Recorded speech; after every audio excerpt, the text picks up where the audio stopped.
لە قەزای چەمچەماڵ ئاهەنگی دەرچوونی خولی شەشەم و حوتەمی خوێندکارانی زانکۆی چەرم و بەڕێوە چوو بە ئامادەبوونی بەرپرسانی حکومی و حیزبی و بەشێک لە خانەوادەی خوێندکاران ئاهەنگی دەرچوون بۆ خوێندکارانی ساڵانی 2022 بۆ 2023 هەروەها 2023 بۆ 2024 زانکۆی چەرم و بۆ هەرسێ کۆلێژی پەروەردە و زانست و کار بەڕێوە چوو. ئەمڕۆ پۆلێکی تر، ئەمڕۆ کۆمەڵێک گەنجێکی تر، ئەمڕۆ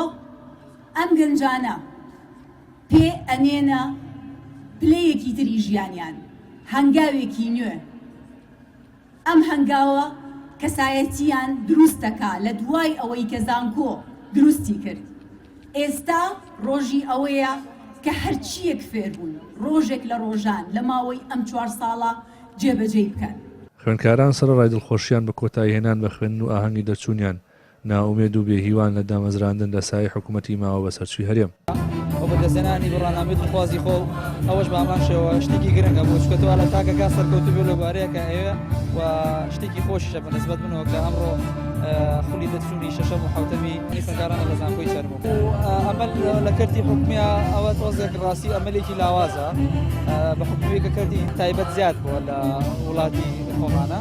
بەڵام ئەکرێت ینی هەوڵێکی دیتا بدرێت ئەکرێت ئەم ڕۆسەیە پێش بخرێتەوە ئەکرێت ینی ئەمانجی خۆمان کەویش دامەزراندنە. ئێمەوەکو خوێندکارانی دەرچووی ساڵی خوێندنی 2022 بۆ 2023 زانکۆی چەرم و بەشی کۆلێژی پەروەردە بەشی زانستە گشتیەکان وەک پیرۆزبایی لە خۆم و سەرجەم خوێندکارانی هاوڕێم لە دوای ساڵی 2014ەوە سەرجەم خوێندکارانی هەموو بەشەکان و مزانەکان هێرمی کوردستان هیچ ئومێدێکیان بە دامەزراندنی حکوومەتی هێرمی کوردی نەماوە لەبەرەوەی بەڕاستەکەی ئێمە چاومان لە دەستی حکوومەتە کە دوای تەواوکردنی خوێندنەکەمان لە شوێن و پیشەی خۆماندا دامەزرێن و بەردەوامی بە پیشەکەمان بدەین بەڵام بەڕاستەکەی حکوومەت هێرمی کوردستان هیچ کاراسانیەکی نەکردووە بۆ ئێمە خوێندکاران کە بتوانین لە داهاتوودا پەرە بە بوارەکەی خۆمان بدەین. زۆر دڵخۆشم کە ئەمڕۆ لەگەڵ هەموو هاوڕەکانمان 18 ساڵ خوێندن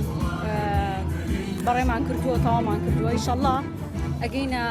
ینی بەرهەمی ئەم خوێندنە ئەبینینەوە بە سەرکەوتووترە بین ئینشەڵڵا لە شوێنی باش کە 4 ساڵە بۆ پەڕی تێکۆشانەوە هەوڵەدەین بۆ ئەوەی بەرهەم شتێک پێشکەشی وڵاتەکەمان بکەین بەڵام وەکو حکوومەت ڕاستی من وەکو خۆم هیچ ئەمەلێکم بە حکوومەت نییە تەنها کەرتی تایبەت. سۆزیار کە یەکێکە لە خوێندکارە یەکەمەکان دەڵێ بەهۆی نادادی و بێپلانی حکوومەت و دامەزراندنی نایاسایی دەبێت خوێندکار هەر لە سەرەتای خوێندنی زانکۆیدا بە دوای هەلی کاردا بگەڕێت. کێکێکم لە ئەوائیلەکان سێمی سەر ئاستی زانستی کۆمپیوتەر بووم وەکو دامەزراندن بێئومێد بووین لە حکوومەت کە چەند ساڵە ئەوائیلەکانمان بێکارە ئێمەش وێوەماناتەوە باوەڕەمە تاعینات نەماوە هەر لە مەرحەلەیەک و دووە هەوڵین خۆمان خاوەنی کارێکی خۆمان بین و خۆمان پێبێنین ئەگەر شوبهە نەبێ بیشوبێنین حکوومەت وەکو باوکێکی خراپ وایە لەگەڵ خێزانەکەی خۆیان حکوومەت باوکی میلەتەکەیە بەڵام ئێمە بێئومێدین لە باوکمان کە لەژێر سیستەمێکی دیکتاتۆرە کوردستان بەڕێوە ئەبن. لە ساڵی 2013ەوە دامەزراندنی حکومی وەستاوە و ساڵانەش بە هازاران خوێندکار خوێندن تەواو دەکەن. حکوومەتیش هیچ پلان و بەرنمەیەکی بۆ دامەزراندنی دەرچوانی زانکۆ پەیمانگاکان نییە بەمەش تا بێت ڕێژەی بێکاری ڕوو لە زیاد بوونە. ڕێبین محەممەد کەناڵی پەیام چەمچەماڵ.